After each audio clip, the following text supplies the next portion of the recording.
Breaking news. In a major escalation in tensions between the U.S. and Iran, the top Iranian general has been killed in an airstrike while leaving the Baghdad airport. The Pentagon confirmed the U.S. military carried out the attack. Qassem Soleimani was one of the most powerful figures in the Middle East and had been the top military man in Iran for more than 20 years. This attack comes after Iranian-backed groups breached the U.S. embassy in Baghdad just 2 days ago. We now turn to ABC's Kara Phillips, who's with President Trump in West Palm Beach, Florida. Kara. When reports of the airstrike at the Baghdad airport broke tonight, there was one question on everyone's mind. Was the United States responsible? Well, the president was cryptic. He responded with only a picture, tweeting out the image of the American flag.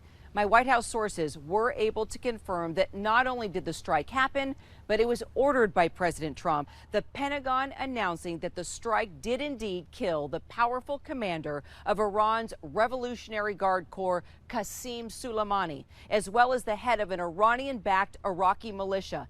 And it was ordered by President Trump. Now, here in the U.S., Republicans are calling this a success, saying Trump made a brave and correct call. But the president is also facing questions from his critics on Capitol Hill, asking if the United States carried out the assassination without authorization from Congress, potentially bringing this country to the brink of an all-out war. Kira, thanks. Joining us now is ABC News Chief Global Affairs Correspondent Martha Raddatz. Now, Martha, you were on the ground in Iraq with Soleimani not too long ago. What was his presence like there? Well, when ISIS was taking over towns in Iraq, Soleimani would often be seen in Iraq, traveling back and forth between Iran and Iraq to help lead the fight, these Iranian-backed militias against ISIS.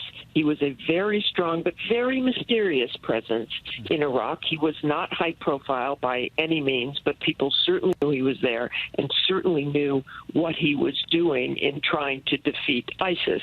But I will also say that his presence was felt throughout the war there because he was responsible for the deaths of many Americans, and I heard soldiers and generals and everyone talk about that and what the Iranians had done and the Iranian weapons that were present in Iraq and targeting American troops. So clearly this is a victory tonight then for the Trump administration, but I would imagine that Iran will have a response, yes?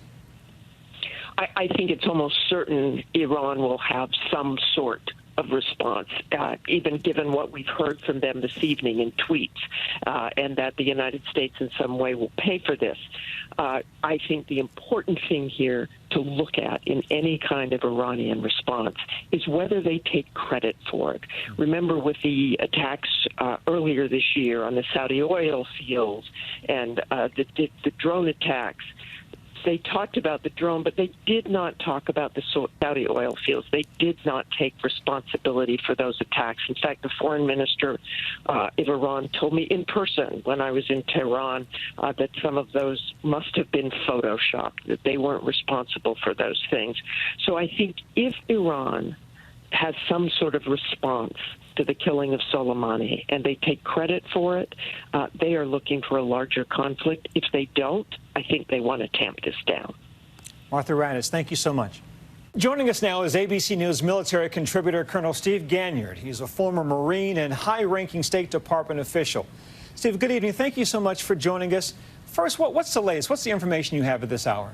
We know everything that is out in the public, and that is that the Soleimani is dead, along with the head of this militia group that Iran controlled. And so that is the headline. That's not going to change overnight. What may change overnight is how the Iranians react. Obviously, this is something that they'll have to do something about. Mr. Soleimani is not just a general.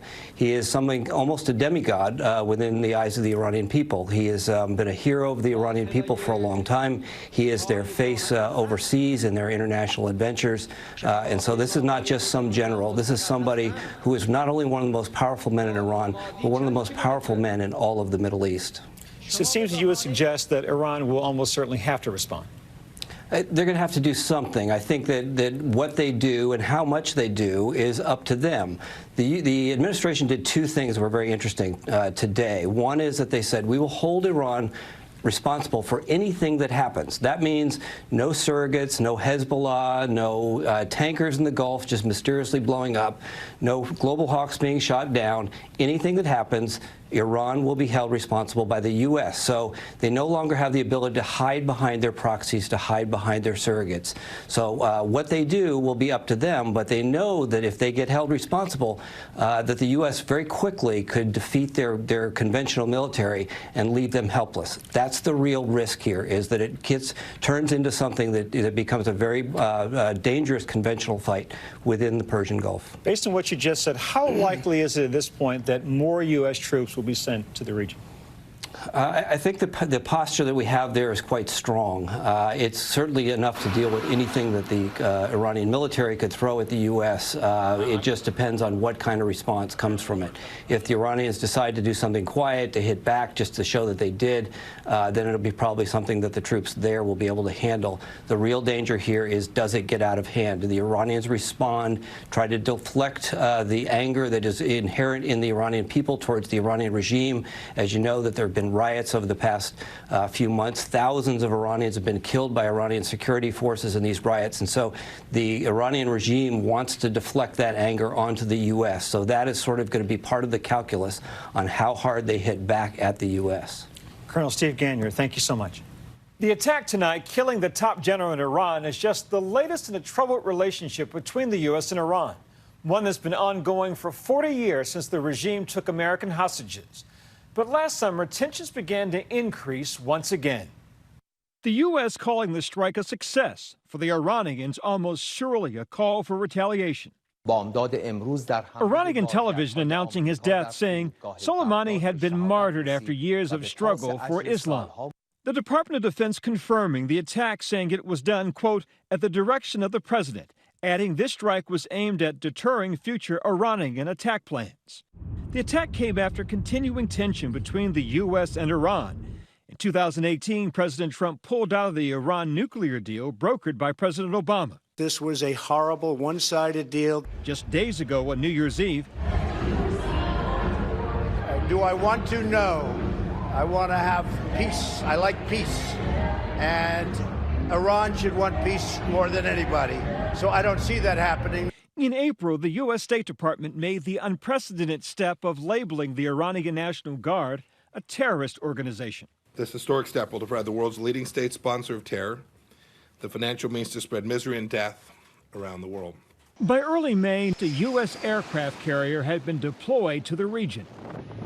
Then, a shocking escalation, a series of attacks on international oil tankers in the region's busy shipping channels. Smoke billowed hundreds of feet high from one of the crippled oil tankers. The tit-for-tat all leading up to a June 2019 attack on a U.S. drone. The Pentagon claims it was flying in international airspace, but Iran maintains the drone was in their territory. The Pentagon readies an airstrike, only to see a stunning reverse in course around 7 p.m. The U.S. military ready to launch warplanes and warships at Iranian targets, until one final meeting between the president and members of his national security team, where Trump made a dramatic reversal against the advice sources say of former National Security Advisor John Bolton and Secretary of State Mike Pompeo. But he later told NBC News he changed his mind because the planned strikes were not proportionate to Iran's downing of an unmanned U.S. drone. I thought about it for a second. I said, you know what? They shot down an unmanned drone, and here we are sitting with 150 dead people. That would have taken place probably within a half an hour after I said go ahead. The president denying reports that planes were in the air and ships were in positions before he called off that strike. But that was not the case tonight. Tonight, the strike went off. We'll have continuing coverage on Good Morning America. Hi, everyone. George Stephanopoulos here. Thanks for checking out the ABC News YouTube channel. If you'd like to get more videos, show highlights, and watch live event coverage, click on the right over here to subscribe to our channel. And don't forget to download the ABC News app for breaking news alerts. Thanks for watching.